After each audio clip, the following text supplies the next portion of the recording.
the Rise Up See Red podcast, all about the Arizona Cardinals and the NFL, featuring insider and outsider perspectives. Enjoy the best hour of Cardinals talk on the web. Now here are your hosts, Jess Root and Seth Cox. Progress.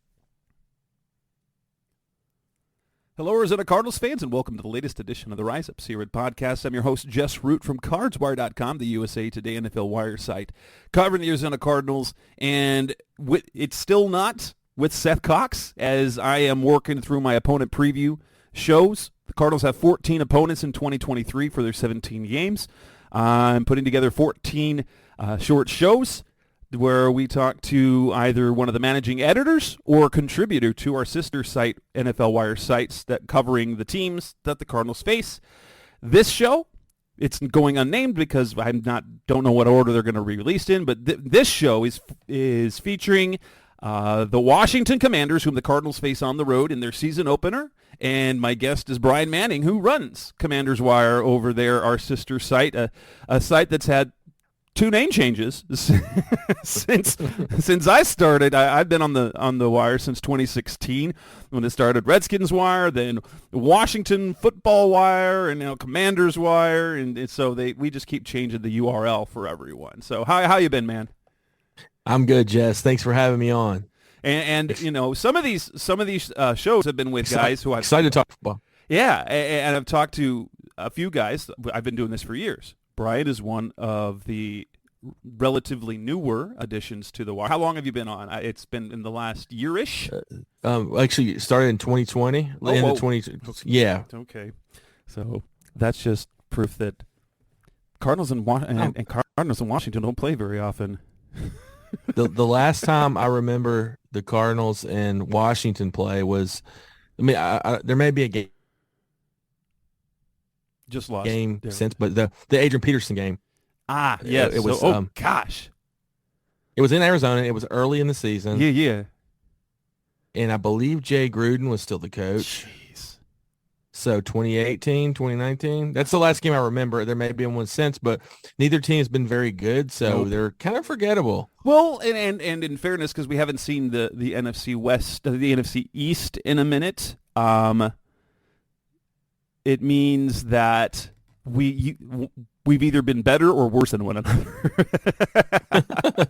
So this year we're playing the entire division. I just wrapped up my last place because the Cardinals obviously were in last place this last season. So we got to play the last place games, got to play the Bears, got to play the Falcons, got to play the Texans. But let's talk Washington, who is, there's been turmoil. In terms of organizational turmoil, things within the organization, bad behavior, that's been going on for years, but it looks like things are finally coming around. But I don't want to focus on that. I want to talk the football stuff. I don't like the nonsense stuff. So what happened last season? It was a classic Ron Rivera year where his team hangs around 500. When he was in the NFC South, that one, you're 8-1. How would you characterize last season?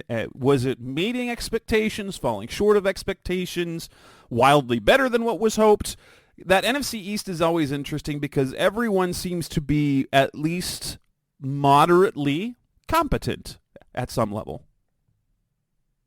Last season started out very disappointing, but when they traded for Carson Wentz last March, I knew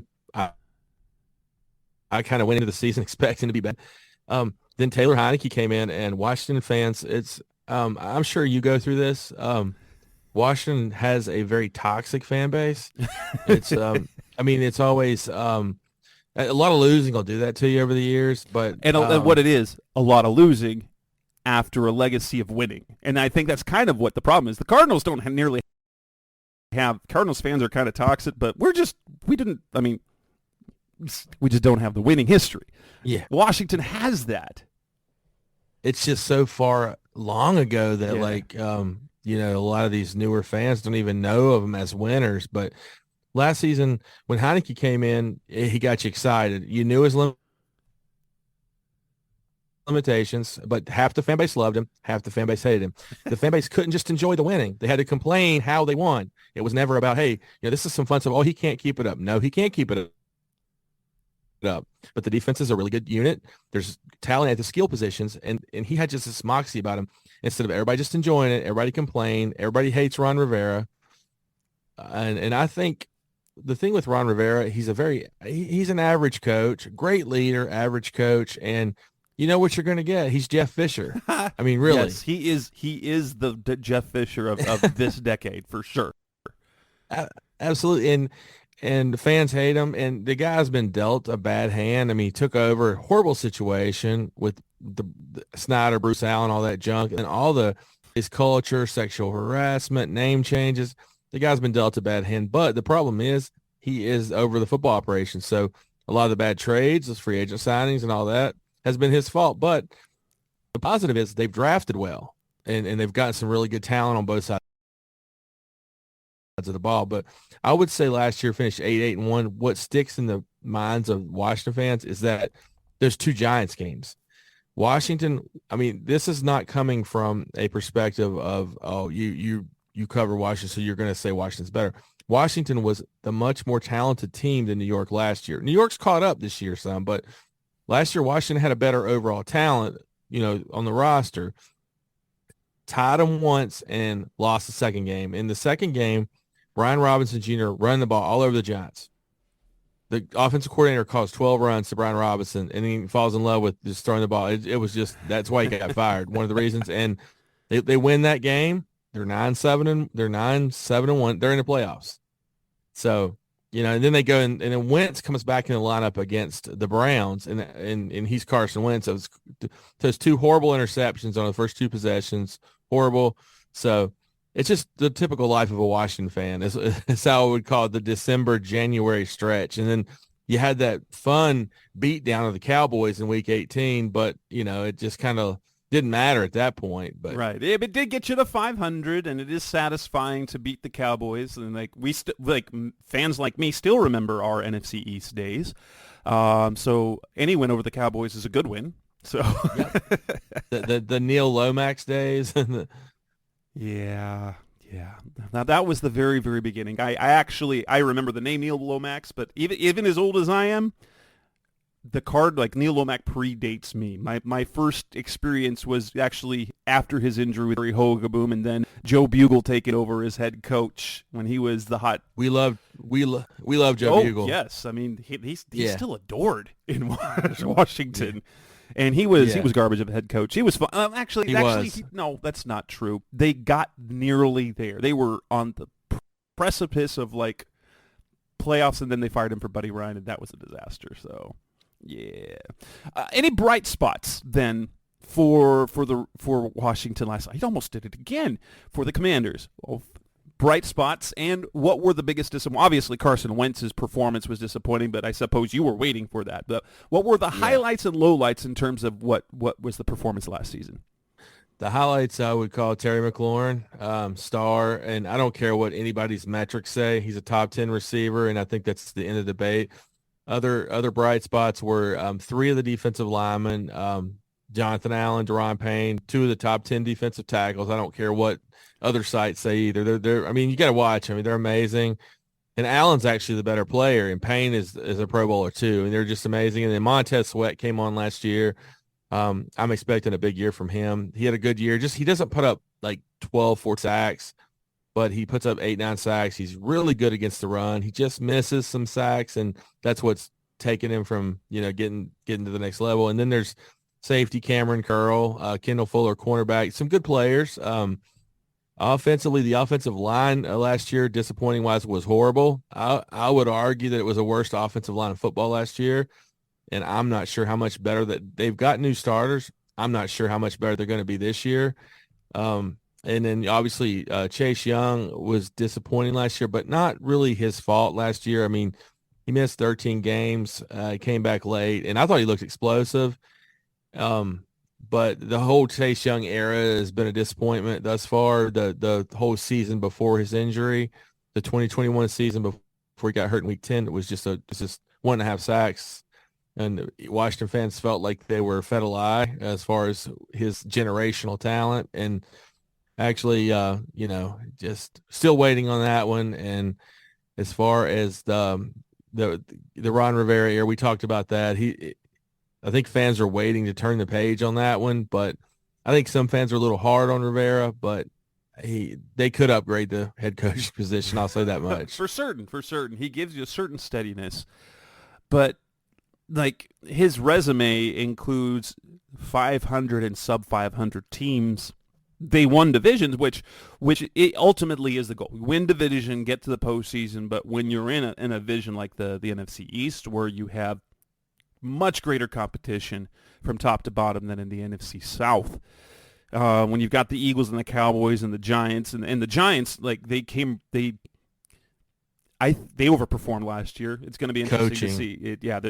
Dable, but I think he got as much as he could out of that group. So I think that team, the Giants, is one who could look a little bit less good in 2023. I agree. I agree. But yeah, coming up next on the Rise Up Series podcast, Best of Cardinals talking about. Let's move to the offseason, free agency, and the draft. We'll talk that next on Rise Up C-Red. We're back on the Rise Up C-Red podcast, Best of Cardinals talking to Bryan Manning of Commanders Wire, talking about the Washington Commanders. The Cardinals play them in Week 1 on the road. Let's talk about free agency. Who were their impact losses? I know they lost Cole Holcomb, a pretty solid linebacker in the middle of that defense. Were there any other impact losses? Taylor Heineke left in the offseason. They wanted him back because he would have been a great mentor for Sam Howell. They had a good relationship, and Heineke can win. But the Falcons viewed him more favorably. We're going to pay him a lot more than Washington, so Washington pivoted to Brissett, who they paid more for, but Brissett is a better quarterback. And honestly, defensively, Holcomb was a solid player. He missed the second half of last year, and I guess the money that Pittsburgh paid him was too rich for the blood. They like Holcomb. Holcomb's a solid player. I don't think he's ever going to get better. I think he is who he is. And honestly, the free agency really, in my opinion, didn't really hurt Washington too bad. And as far as their additions, they added 2 starters on the offensive line, Andrew Wiley and Nick Gates, who I think are upgrades. How much of an upgrade remains to be seen because there's still some issues. The Charles Leno is at best an average left tackle. Yeah. I think he gets a little bit of a bad rap too, but he's you can improve upon that. He's not bad. He's not bad, but he's definitely passable. Yeah. Where will Wiley line up? He's going to be the right tackle next year. He'll be the right tackle, and Sam Cosmi, a former second-round pick, is going to kick into right guard. Who I think he's 6'6", 320 pounds, very athletic. He has a chance to be a really good guard. He struggled on the edge against the twitchy pass rushers. He's a good athlete himself, but he could really be good at guard. And the offense Eric Bieniemy is going to run, I think, suits him. They're going to get out in space more, and he could be really good. He's just got to stay healthy. Missed a lot of time with different injuries. What do you think of the addition of Bieniemy as the offensive coordinator there? I think for Washington, a lot of people say want to argue about why isn't a head coach and all that. I don't know that. But for Washington, I think it was a slam dunk hire. I don't know that they could have gotten anybody any better. And I think he has a chip on his shoulder. There's a lot of Washington players who play with a chip on their shoulder. I think it's a great match. And a good year by Bieniemy, he's putting himself in a position to be the team's next head coach. I think that's a very good possibility. But, obviously you need to see a lot.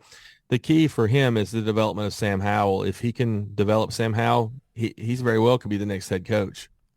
Do you think that ultimately in Week 1 it'll be Howell or Brissett who's the starter? I know Brissett, I think he signed with Washington with the belief that he could win that job.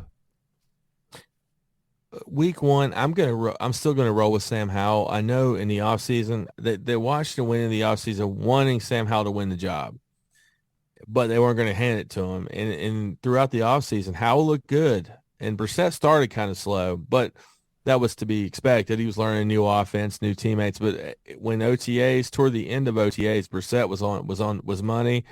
And Howell had some good and bad days, but when you're a second-year pro with one start, you're going to expect good and bad days. So Yeah. heading into training camp, Howell maintains the QB1, as Rivera calls it. So he heads into training camp with the edge, but he has to outplay Brissett.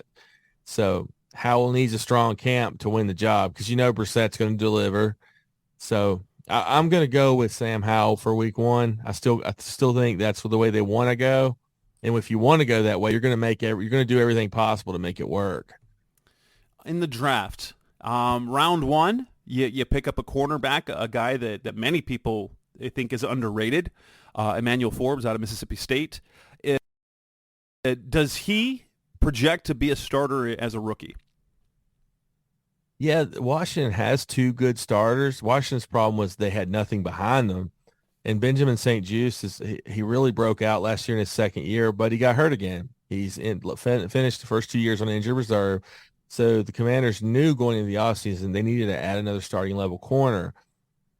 Forbes projects solely on the outside, and he works some inside in OTAs, but he projects outside. Kendall Fuller, who used to play outside, used to play inside, is an outside guy now. So St-Juste at 6'3" is going to play some of the slot. So you'll see all three of them on the field together a lot, but Forbes will play, and I think he's going to play a lot of snaps. And that leads me to the second-round pick, Quan Martin, who's a defensive back as well. And I call him just a defensive back because he played deep safety, he played in the box, he played slot, outside corner. He figures into the mix in the slot too. So I think both rookies are going to play a lot in 2023. Of the other guys on that list, Ricky Stromberg, center out of Arkansas, offensive lineman Braden Daniels, Utah, guy that was that some draftniks really liked with his athleticism. KJ Henry, pass rusher out of Clemson. Chris Rodriguez, running back Kentucky. Andre Jones, a pass rusher out of Louisiana. Any of those guys figure into significant roles or even complementary roles this year, or are they mostly projects for the future? I think Stromberg is a future starter. This year they're going to go with Gates because they signed Gates. I think when you have a young quarterback, you want a veteran center. And so I think Washington's is going to commit to Gates as a center. But Stromberg, I wouldn't rule him out to play this year. He's an intriguing guy, a multi-year starter in the SEC, really good player. And Daniels, I think, is more of a project, but I think he'll figure into the two deep this year. The rest of the guys, Chris Rodriguez is a guy to watch. They had a third-round grade on him. Scott McLuhan said he had a second-round grade on him, the former Washington GM. He's a banger, but he's an underrated receiver. They have two good backs ahead of him, but Bieniemy really likes him, and he's the guy calling the shots on offense. So you can watch out for Chris Rodriguez and KJ Henry. I don't figure into they're excited about him, and I thought it was a great selection in the fifth round. But this year you got Chase Young, Montez Sweat, James Smith-Williams, Ife Obata, and Casey Tuhill all ahead of him. So unless there's hit by a ton of injuries, I don't think he's going to make a big impact this year, but he's definitely was picked for the future. Coming up next on the Res Up Series podcast, Mr. Our Cardinals Talk on the Web. Let's move on and talk about the 2023 season. The Cardinals open up the season against them on the road. What is expected out of this Washington team? That's coming up next on Res Up Series. We're back on the Res Up Series podcast, Mr. Our Cardinals Talk on the Web. Looking ahead to this season, Washington projections, you probably look at them and see, you're probably not at the caliber of the Eagles, probably not at the expectations of the Cowboys. And then you see the Giants who were solid last season. What is the reasonable expectation for Washington entering this season where it looks like right now they're projected to be a last place team? I think so much depends on Sam Howell. If you're just looking at this from and you haven't seen the team much, and you just look at it and say, well, they're going with a guy who's a fifth-round pick who's got one start, they're going to lose 14 games. I think Sam Howell's a really talented guy, and I watched him 3 years in college, and I really liked him, and I was surprised that he fell in the draft, and a lot of his issues was mechanics, footwork, things like that, something he's worked really hard on. Big-time arm, good athlete. they don't need Sam Howell to be Patrick Mahomes, and he's not going to be, obviously, but they don't need him to be him and to be enemy opposite. What they need him to do is be better than Carson Wentz, be better than Taylor Heineke, be better than late career Alex Smith, be better than Haskins, be better than a lot of the guys who've been under center for them in the last 4 or 5 years, and that's not a high bar. So no, if he can play average to above average, which with their weapons around him, I really think he can. And I think this team, I think they're I think they can be a playoff team, a wild card, obviously, because there will be nowhere close. Even though they beat the Eagles last year, they're not gonna overtake them for the division. They're not that good, and they're probably not as good as Dallas, although they can beat Dallas. I see them in the Giants anywhere in that 7-9 win range, But like I said, if Sam Howell is what they think he can be, and what I think he can be, is they could win 9 or 10 games. I wouldn't predict that. I still think it's more of a 7-8 win team. Just a typical Ron Rivera team. Exactly. It's hard to bet against a 7 or 8 win team when it's Ron Rivera. Assuming, so let's take injury out of the question. But what do you think their floor is if things don't go as planned? If Howell ends up getting benched for Brissett, things don't go as well, what do you think their floor is? If their floor, and this may surprise some, when we said that they think it can win 8-9 games, I think their floor obviously could be 3 wins. You never know, but the drop off with Howell to Brissett isn't going to be like dropping off from Patrick Mahomes to Chad Henne. I mean, it's like Brissett's a winner in this league. He's won a lot of games. He's played a lot of games. So he can keep, if the defense continues what it did last year and they get moderate productivity from the offense, and Brissett is proven to be as effective, if not better, than anybody Washington started last year, they can win 6-7 games with Brissett. So I don't think they're going to be a 3-win team no matter what happens with the quarterback position. The quarterback position is going to determine where they go, but I think the floor is a 5-6 win team probably. The ceiling's a 9-10 win team, so there's a lot to play with. A lot of things happening there, but the defense is good enough to win games for this team. And as you look at that week 1 battle, I don't want to make predictions, but the perception of the Cardinals entering this season, obviously they're projected to be one of the worst teams in the league, but what is the feeling of that opener? Is that Cardinals game like definite win, expected win, or a hopeful win? I'm not going to ask the question for anybody. Maybe a loss. No one's going to project a loss against the Cardinals. It could happen, but what is kind of the view of that season opening game? Well, when you followed Washington for a long time, you'll know that don't ever think anybody is an expected win, because you will get I'm not going to say surprised, because it wouldn't be a surprise, but in all honesty, I think Washington, the biggest thing I expect out of the game, I expect a packed out FedEx Field, because Daniel Snyder is no longer the owner. There's going to be a lot of energy in the stadium, and the players will feel that energy. I think it could be a good game for Washington to open week 1. And I honestly think that's why they scheduled that game for Washington in week 1. I don't think they wanted a team who doesn't have a big traveling fan base like the Cowboys, the Eagles, to take over FedEx Field. They wanted a team with not so much of a national following, so they could encourage Washington fans to pack out FedEx Field with a new owner. That's the goal, I think. So I think that hopes are high for week 1 for Washington. Well, and on top of that, while Kyler Murray said yesterday, he's on a video that they're going to put out today, he's targeting week 1. He's not going to be. He's getting Cardinals fans excited because he's like, the goal is obviously week 1. There's no way he's going to be there. So it's going to be Colt McCoy. It's going to be Colt McCoy against Washington. They're on the road and against a very juiced up FedEx Field for sure.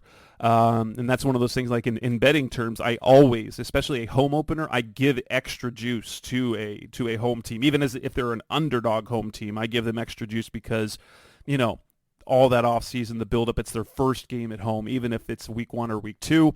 That energy in the stadium brings something extra for the players on the field, even for bad teams. So I expect Washington to, again, especially in that game against this team, They've got that great defensive front.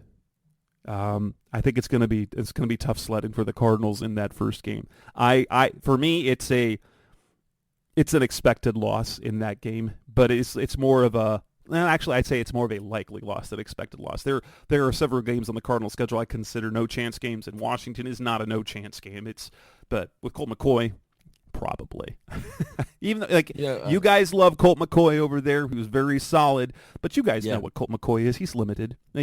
Keep things on schedule. He's capable. He's as capable as some of the quarterbacks y'all have had, but don't get off schedule because he can't bring you back. He's better than a lot of quarterbacks we had there in Washington, and Jay Gruden loved him, and I think if Jay Gruden would have had his way back in 2015, it would not have been Robert Griffin. It would not have been Kirk Cousins. It would have been Colt McCoy. But that's crazy. He had to pick anybody. Basically, for Gruden at the time, it was anybody but RG3. So, and he liked Cousins. So he said, if I can't have Colt, I want Cousins because I don't want RG3. So that's kind of how Cousins became the greatest contract guy ever. So, yeah. To think the great Kirk Cousins affair began in Washington. Pretty good quarterback with a pretty good career, but you're like, is he good? You look at his numbers, like he must be good. But then you watch him playing, you're like, is he good? Washington fans, I talk about that toxic fan base. A lot of it began when it was the Kirk Cousins RG3 stuff, because you had half the fan base loved Kirk, half the fan base loved RG3. You saw that first season with Griffin, and it was special. And then the injury, but then he was never the same, and they didn't believe him in the same way. And then he went off and got the coaches fired. And his Cousins, whether someone admit or not, Cousins is the best quarterback Washington's had in a long time. Does that mean he's great? No, but he is the best quarterback Washington's had in a long time. And as much as some don't want to admit that, it is true. Yeah. Thank you, Bryan, for coming on for the show. That wraps this edition of the Rise Up C-Red podcast. So you can find Bryan's work at Commander's War. Is there anywhere else that fans can find your work and social media type things? If you're looking, if by chance one of the listeners of Cardinals fans is looking for Commander's content, how can they find you? You follow us, just look for Commander's Wire on Twitter, and you can follow me on Twitter at Bryan, BRYAND Manning. And that's about it. You moved over to Threads yet? At least attempted? No, I haven't. have you? I opened an account, but it looks like Twitter's starting to work better. The first few days when you're on, like my son was on Twitter for 10 minutes and then got rate limited. He's like, what the heck?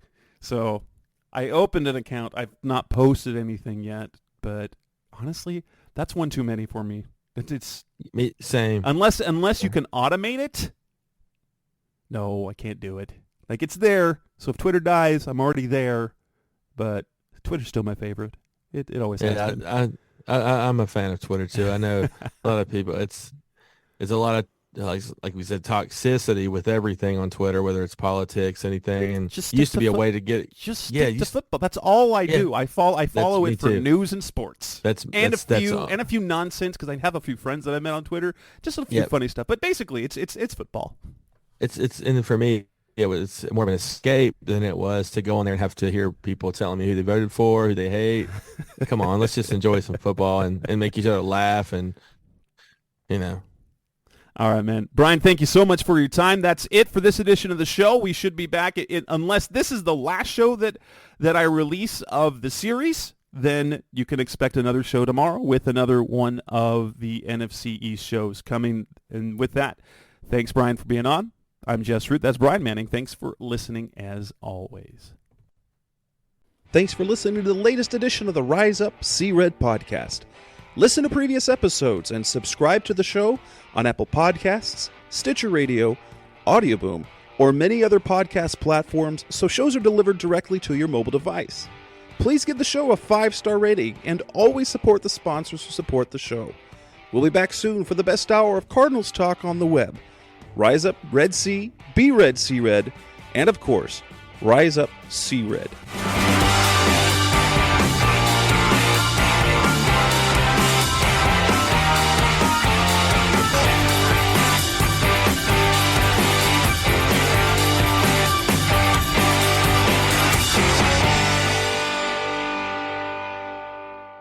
Rise up!